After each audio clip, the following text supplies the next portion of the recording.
Channel ভূতের ভয়। This is a new channel. কে আমি এই চ্যানেলটা নতুন খুলছি, তো আজকে হচ্ছে আমার ফার্স্ট এপিসোড। তো সবাইকে স্বাগতম আমার এই ভূতের ভয় চ্যানেলে। আমি আছি অমৃতা দেবী পূজা, আমার ক্যামেরায় আছে সৌহার্দ্য প্রতীক আপনাদের সাথে। তো যেহেতু আজকে আমাদের এই প্রথম পর্ব, তো সবাইকে আমি আমার আন্তরিক শুভেচ্ছা জানাচ্ছি আর আশা করছি বন্ধুরা তোমরা অবশ্যই আমার সাথে থাকবে। আমি চাই যে তোমরাও আমাকে গল্প পাঠিয়ে আরো ইন্সপিরেশন দাও, কারণ আমি যাতে আরো অনেকগুলো এপিসোড করতে পারি, তোমাদের শোনাতে পারি, বিভিন্ন বন্ধুদের গল্প শোনাতে পারি, তাদের জীবনে যে হরর ঘটনাগুলো ঘটে গেছে বা তারা যে ঘটনাগুলোর সম্মুখীন হয়েছে বাট যেগুলো অকল্পনীয়, যেগুলোর ব্যাখ্যা করা যায় না, সেইগুলো যে ঘটেছে তা তোমাদের সামনে আনতে চাই। তো এর জন্য বন্ধুরা আমি চাই যে তোমরা আমাকে সাহায্য করো। আমি আমার ডিসক্রিপশন লিস্টে তোমাদের জন্য ইমেল অ্যাড্রেস দিয়ে দিয়েছি এবং ফেসবুক পেজের লিঙ্ক দিয়ে দিয়েছি। এই লিঙ্কগুলো ব্যবহার করে তোমরা সেখানে গল্প পাঠাতে পারো বন্ধুরা। হয়তো তোমরা ভাবতে পারো কেন গল্প পাঠাবো, কারণ তোমরা যদি গল্প না পাঠাবো তাহলে আমার চ্যানেলটা আমি চ্যানেলটা আগাবে কিভাবে? তাহলে তো আমি তো আগাতে পারবো না চ্যানেলটা। এর জন্য বন্ধুরা আমি হাত জোর করে বলছি তোমরা সাহায্য করো, তোমরা গল্প পাঠাও, তোমাদের নিজেদের গল্পগুলো আমাদেরকে বলো। তারপর আমি কথা দিচ্ছি তোমাদের ভিতর যার গল্প সুন্দর হবে, এক মাসের ভিতর যার গল্প সুন্দর হবে আমরা তাদেরকে পুরস্কৃত করবো। যে দুজনের গল্প অনেক সত্যি সেম সেম ভালো লাগে তাকে দুজনকে পুরস্কৃত করবো, আর যদি একজনেরটা ভালো লাগে তাহলে একজনকে পুরস্কৃত করবো। সো গাইজ তোমরা আমাদেরকে সাহায্য করো, আমাদেরকে গল্প বানাতে সাহায্য করো। যাক, তো বুঝতে পেরেছো তো সবাই নিশ্চয়ই অনেক এক্সাইটেড। মধ্যরাতের পর যেহেতু একটা সময়, এই সময়টা যদি এমনিতে শীতের সময় একটা আমেজ, তো তার ভিতর যদি ভূতের গল্প হয় কেমন লাগে মনে চিন্তা করো। শীতের সময় কম্বলের নিচে লেপের নিচে শুয়ে কানে হেডফোন দিয়ে ভূতের গল্প শোনার মজাটাই আলাদা, তাই না বন্ধুরা? তো চলো আমি আমার প্রথম গল্প শুরু করি। তো বন্ধুরা আজকে আমি যে গল্পটা বলতে যাচ্ছি সেটা আমার জীবনের নয়, সেটা আমার এক আত্মীয় আছে, আমার সম্পর্কে মামা হয়, তার বাড়ির পাশে এক লোক। তো আমার মামা এখন থেকে দীর্ঘ 3 বছর আগে যখন আমাদের বাড়িতে বেড়াতে আসছিল তখন সে আমাকে গল্পটা বলেছে। তো হয়েছে কি, এটা অনেক আগের ঘটনা, ধরো তোমরা এখন থেকে প্রায় 1980-র দিকের ঘটনাটা ঘটেছে। তখন তো রাস্তাঘাটে এরকম কোনো মানুষজন ছিল না, আর জাস্ট রাত্রবেলা ঘটনাটা ঘটছে, রাত্রবেলা তো প্রশ্নই ওঠে না। আর এখন তো পাকা রাস্তা, সব যানবাহন গুলো চলাচল করে, বাট ওই সব দিনগুলোতে যদি তুমি ইমাজিন করো রাস্তাঘাটের যানবাহন তো দূর কথা, একটা লোক খুঁজে পাওয়া যেত না। সন্ধ্যার পর কোন লোক খুঁজে, তো এইরকম একটা হরর বলেও চলে না। এখন তো ওইসব জায়গাগুলো এখন ঠিক হয়ে গেছে আগে থেকে, বাট আগে যে ওই সময়গুলোতে জায়গাগুলো খুবই হরর ছিল। আমার মামার বন্ধু উনি একজন ছিল অটো ড্রাইভার। তো অটো ড্রাইভারদের তো ওই সময় অটো চলতো, আর এই 1980-র দিকে ঘটনা তো। আর এটা ঘটেছে প্রায় বাংলাদেশের বরিশাল জেলার ভিতরে একটা জায়গায় অটো ড্রাইভার। তো এটা ঘটনাটা অনেক আগের নিশ্চয়ই, বাট ঘটনাটা খুব বিহরর ঘটেছে।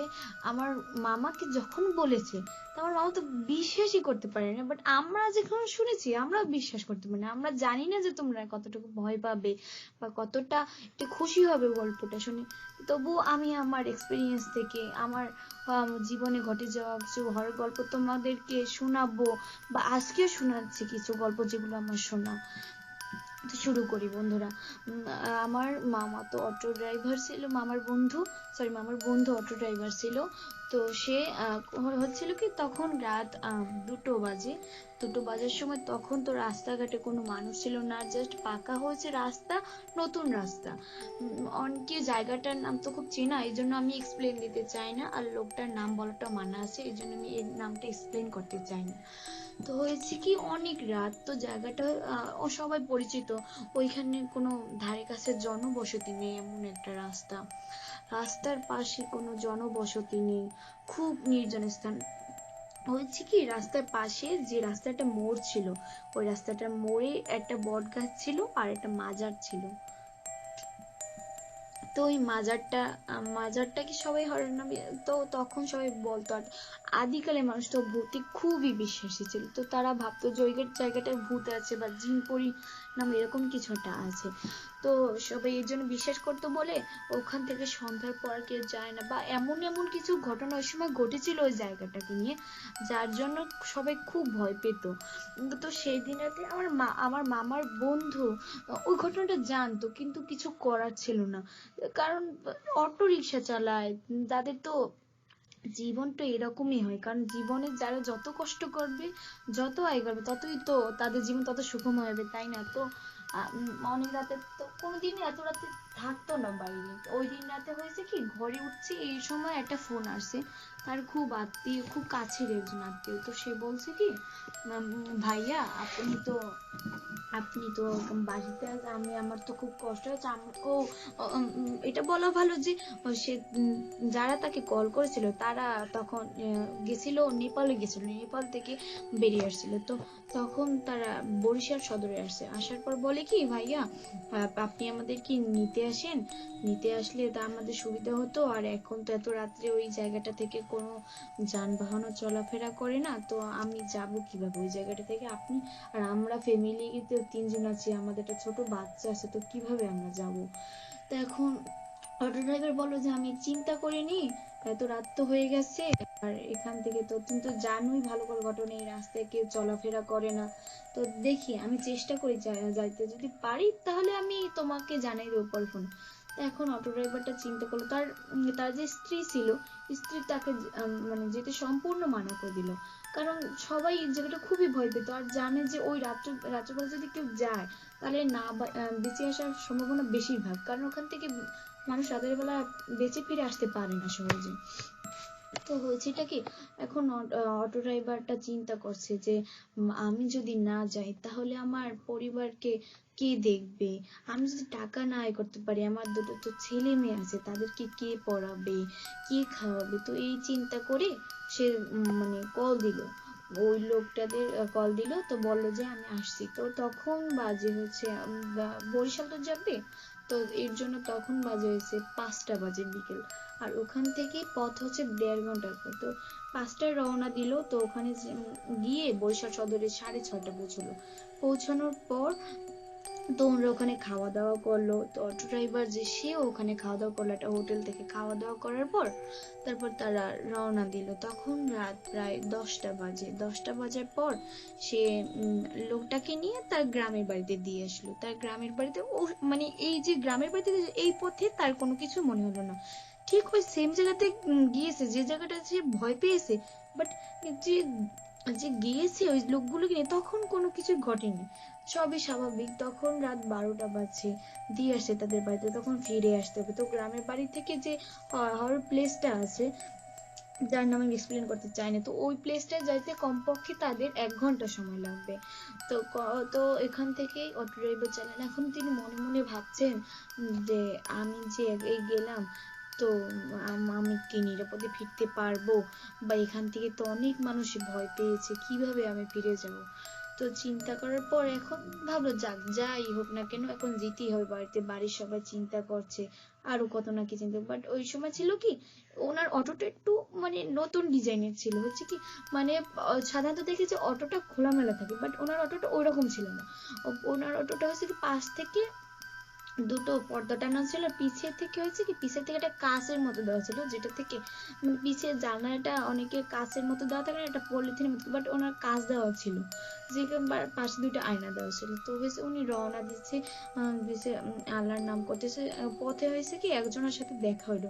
তো দেখা হওয়ার পর মাজারে এক হুজুরের সাথে দেখা হয়েছে, পথ থেকে যাইতেছে। এখন উনি বলতে আছে, তুমি ওদিক থেকে যাইও না, তোমার বিপদ হইতে পারে, তুমি ওদিক থেকে যাইও না, কারণ ওখানে অনেক ভয় থাকবে। এখন উনি লোকটাকে চিনতে পারেন না, কি এই পথে তো দিনে প্রচুর যাতায়াত করে, কিন্তু কোনো তো এই ধরনের লোক দেখে না যে এই ধরনের কোনো কথা বলবে।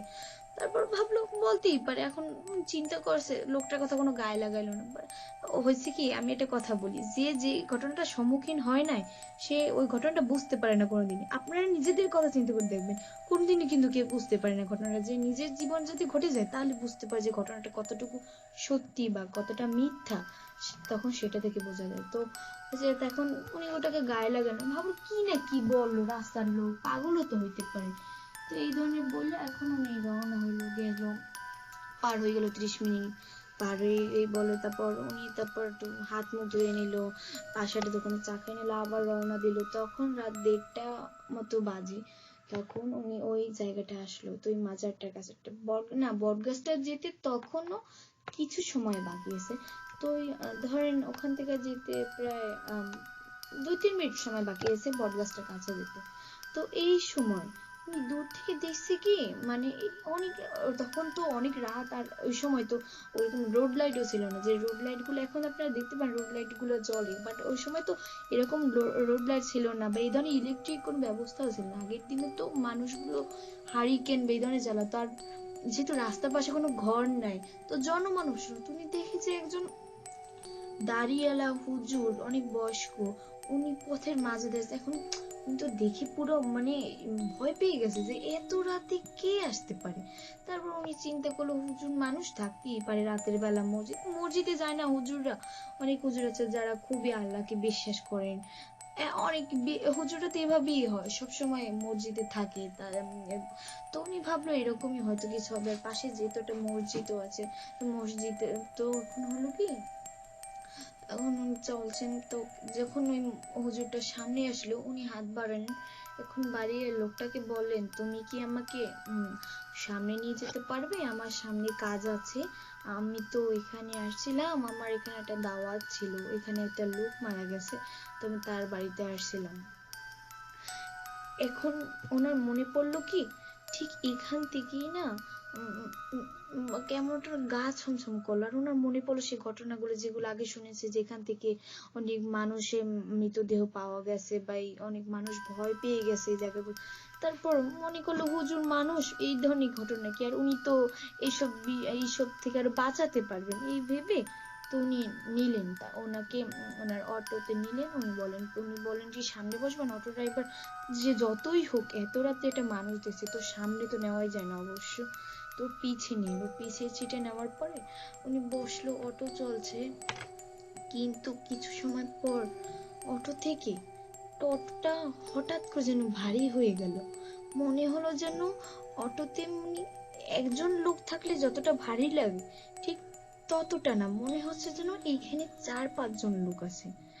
আর উনি ভাবলো হয়তো আমি ভুল ভাবছি। তারপর উনি আবারও নিল, দেখছে যে অটো যত যাচ্ছে আরো বুঝে যেন ওনার এগোতে ততটাই কষ্ট হচ্ছে।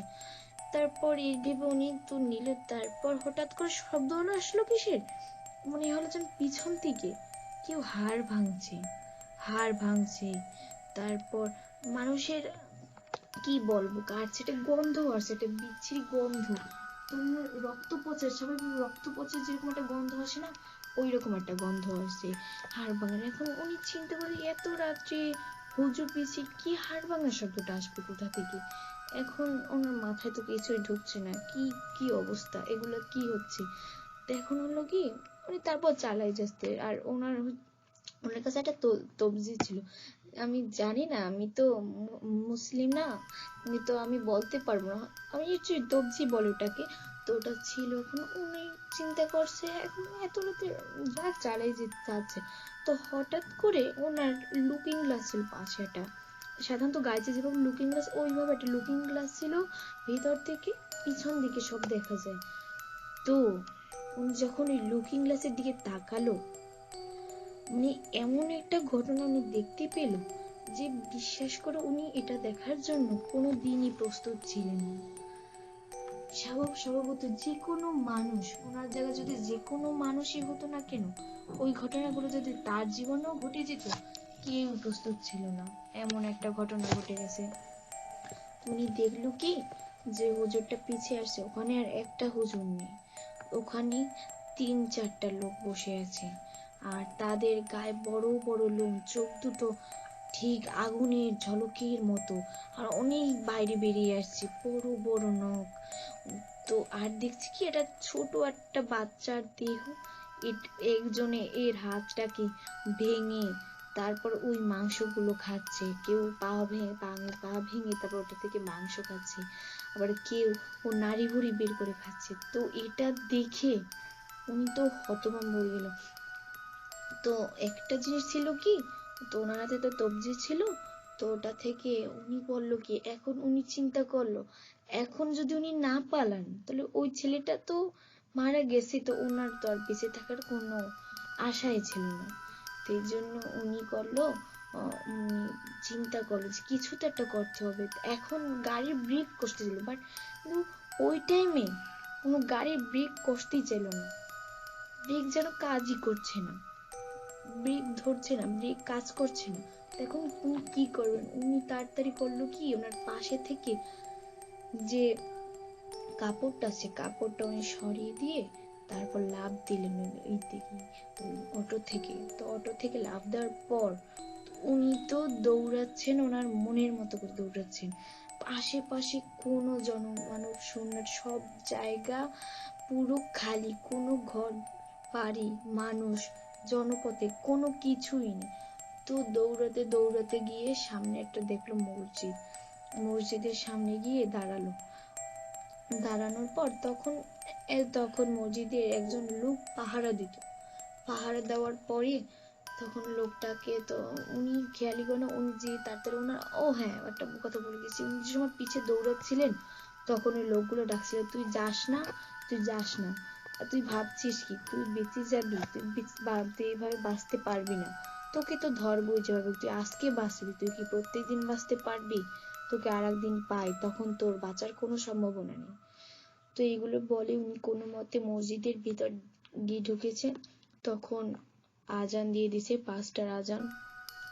তো উনি চিন্তা করেন, একটা ওনার বাড়ি থেকে যে জায়গাটা যাইতে মাত্র 30 মিনিট সময় লাগে, সেই জায়গাটায় উনি তো পৌঁছাতে পারলেন না। তো বাড়ির অর্ধেক পথে যে মসজিদটা আছে সেখানে তার যেতে সেই রাত 1:30টার সময় উনি ওই জায়গাটায় আসছে, যেখান থেকে যেতে 30 মিনিট সময় লাগে, সেখানে 4 ঘন্টা পর পৌঁছালেন। কিন্তু এত সময় উনি ছিলেন কোথায়? তাহলে এটা তো ওটা উনি এখন আজকে তো এখন হলো কি, ওখানে মসজিদে সবাই আজান দিতে আসছে, আজান দেওয়ার পর তো ওখান যে বেহুশ হয়ে গেলেন, পুরো বেহুশ হয়ে গেছে। যাওয়ার পর তো ওখানে মসজিদে যে হুজুররা আছে তারা জল দিল, তা বললো, তারপর তাকে বাড়িতে নিয়ে যাওয়া হলো।